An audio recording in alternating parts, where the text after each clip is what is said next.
Welcome to Ingredient Insiders. I'm John Magazzino. And I'm Andrea Parkins. Thanks for watching this clip of our interview with Shauna Alexander. For the full episode, find us on Apple, Spotify, or wherever you listen to your podcasts. Links in the description below. Coffee is a fruit. It's a fruit tree. And coffee itself is the seed of the fruit. And so when I talk about green or unroasted coffee, those are the seeds of that fruit. And so when you harvest that fruit, you can either leave the fruit on the seeds, which would be the natural or dry process, and let it dry very carefully. If you want to do it well, it's done very, very carefully so that it's a really controlled process. And that tends to impart a lot of fruitiness to the profile, as you might imagine, because the fruit dries on the seed and then is depulped once the fruit is fully dried.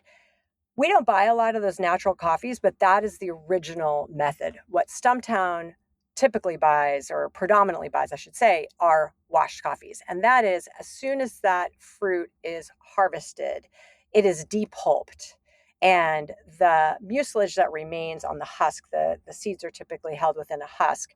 You can either leave a lot on or a little on. Typically, you don't leave it on with washed process. You clean off as much of that mucilage as possible. And then you wash it literally. And the old school way to do it was in washing channels. So it did use a lot of water. There are now modern day demucilagers that process it and use less water. And then it's dried. It's dried either on a drying deck or in raised beds that allow the air to circulate around the coffee, or sometimes in a mechanical dryer. But it's dried and then husked once it's dried. And then that is the product that's shipped to our roastery. We receive that green coffee. And the washed process tends to give a crisper profile and bring out a little bit more of the acidity. I'm speaking in very broad generalizations, but that's just kind of the general breakdown. There's natural coffees and then washed coffees. And then there's a bunch of really cool experimentation happening right now in post-harvest processing as well that can really affect how coffee tastes.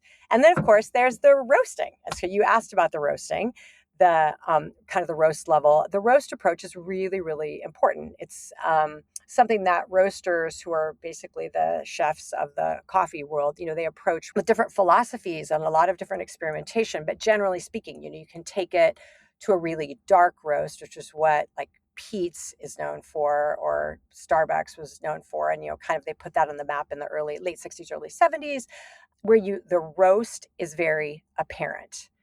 It's kind of like char broiling a steak. You're going to taste that, right? You're going to taste the char of it, versus roasting it just so that you bring out the best in the coffee. And there's some sugar browning that happens, and some, bringing out kind of the perceived sweetness of the coffee and you get the nuance. Acidity. Sure. Yes, showcasing the natural attributes of the coffee. And then if you roast it really, really light, the acidity can come through really strongly. And you may have tried coffees like that where it's like, whoa, okay, this is maybe a little tart. So that's kind of the spectrum that can also impart some characteristics to the coffee or just highlight what's amazing about the coffee. And we like to think of our approach as being a transparent roast that showcases the coffee itself. That was a really great description of the process from start to literally finish. from the berry to the finish. It reminds me a lot of chocolate. The process does have a lot of similarities to that. Absolutely. Yeah. I do have another question about, I always wonder about this. Is there a lot of terroir involved in coffee, like a coffee from Africa versus a coffee from Costa Rica or Guatemala? Are there, because I always think of like the wine industry, like Pinot Noir grows in Burgundy, France, right? That's where it's originally from. It also grows where you are in Oregon. It also grows in California. Right. But to me, there's no comparison, between the three different regions as far as the end product goes. One's distinctly different from another. Is it similar with coffee? Is there a best place in the world for a specific type of bean, whether it's Arabica or another bean? And what is it? Is the difference in the roasting process, or is the difference in the climate, Like, can you talk a little bit to that effect? So the analogy used is spot on. We could take the example of the Bourbon varietal or variety that is the El Injerto coffee that we buy, the Guatemalan example that I used earlier. Guatemala, Finca El Injerto in Huehuetenango. We buy and have always bought their Bourbon variety. It's heirloom variety. It is lovely. It's got a really nice, tends to be like present itself in a very rounded, beautiful way, mouth coating. We also buy that variety from Huye Mountain in Rwanda. So that is also a Bourbon. And they do, they show up differently in, based on the soil, based on the climate. I don't know if you could say that one is better than the other, right? But they do show up really differently. Another example is Kenyan coffee. So Kenyan coffees are renowned, like they're just, there's a lot of coffees that are renowned, but Kenya kind of holds a special place in a lot of people's minds in coffee. And part of it has part of what the soil would impart to a coffee is it can be the type of acidity that shows up. So there's typically, like when you go through sensory training in coffee, you are tasting for typically 4 different kinds of acids that could be present. Phosphoric, citric, malic, and acetic. Acetic being yucky, acetic being more like a defect, like a fermentation, but a lovely malic acidity or citric acidity, you taste, those are very common and really nice coffees. Like you could kind of hone in on those. Phosphoric tends to be present in Kenyan coffees, and it gives it this really mouth coating. Phosphoric acid gives it this lovely mouth coating feel that Kenya is really known for. There are coffee varieties that are originally from Kenya or bred in Kenya by Scott Labs, like an SL28, for example. That's a coffee variety from Kenya that has gone all over the world. And it showed up in Costa Rica, I don't know, 10, 15 years ago. Actually, Starbucks owns a farm in Costa Rica called Finca Alsacia.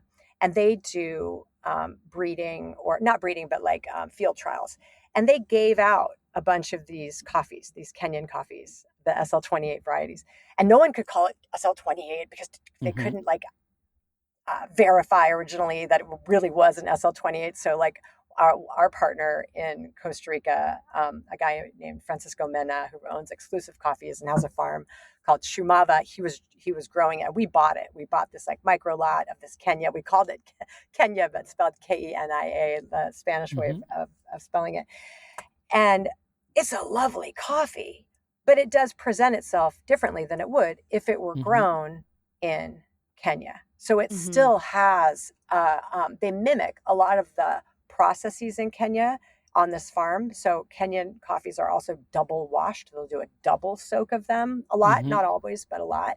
And our partner, Francisco, he did the same thing. And it achieved, again, beautiful, like really pronounced acidity and a really lovely body and some fruit notes that would just knock your socks off. It was lovely, but it doesn't taste the same. So, but very different. Interesting. Very different, the same, but different. Yeah. Yeah.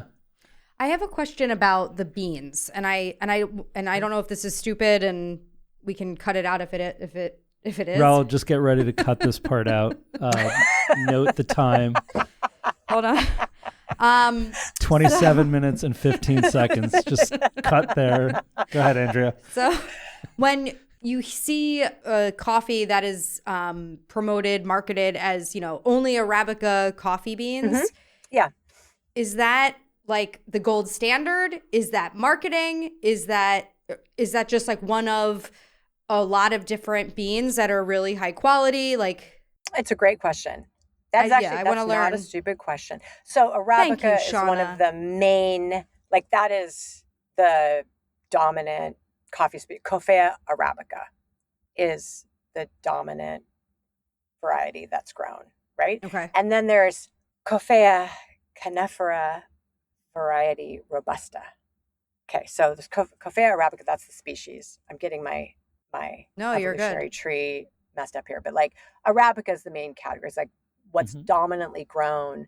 It's what's native to Ethiopia, and spread throughout the world originally. And then there's Robusta, which is more of it's been around as well for a long time, but it's more of a recent entrant on the scene and is grown predominantly in Vietnam and in Brazil. And Robustas tend to have just that, a very robust taste profile to simplify it, tremendously. But you'll see like Vietnamese coffee places that show up, they'll be featuring probably a Robusta. There is Arabica grown in Vietnam as well, but a Robusta. There's been a lot of work done on quality development in Robusta. Stumptown doesn't buy any Robustas. It's not consistent with what like our customers would be looking for. But some people are totally into it. People tend to add more, like, I think the traditional way of serving it would be with sweetened condensed milk. It's it's just a different, it's just a different experience. I feel like that's like a different drink. It's just a different. It's not what I'm going to have every day, but there are times when I want a Vietnamese coffee. Yeah, absolutely. So Arabica is what Stumptown buys. Got it. Yeah. Okay. Yeah. And then there's a bunch of varieties within Arabica. So I mentioned like SL28. I mentioned Bourbon. There's Caturra, Catuai. There's a bunch of different hybrid varieties that have been created over the years, and heirloom varieties and spontaneous hybrids. And they're all different sizes of coffee. So yeah, there's a whole world out there. Thanks for listening to this episode of Ingredient Insiders. You can find the products we discussed on today's episode at chefswarehouse.com or your favorite specialty retailer. And don't forget to follow us on Instagram @Ingredient Insiders and Chef's Warehouse @Where Chefs Shop.